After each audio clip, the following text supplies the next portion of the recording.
Seorang pengendara motor mengalami luka parah di kepala karena terkena serpihan kaca gerobak bubur ayam yang pecah setelah tertabrak di Jalan Tembok Baru, Kelurahan 9, 10 Ulu, Palembang.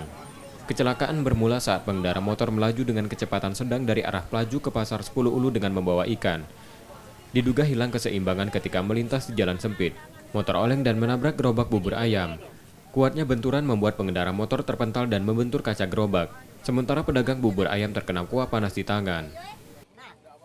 Namanya dia itu kan kami lagi mewadai. Tahu-tahu motor dari sana. Ya kami tidak tahu nombor ada anak-anak kecil sini lagi beli bubur. Dia tahu persis kejadiannya, tahu-tahu kami terkejut ya Pak ya.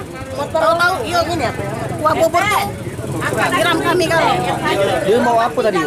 Bawa ikan dari Jakabareng, bawa motor. Jadi kok tadi luka apa dia tadi? Itu kepalanya berdarah. Kenapa dia? Ini kita kacau gerobak aku. Kenal kita dengan dia ya? Enggak kenal aku.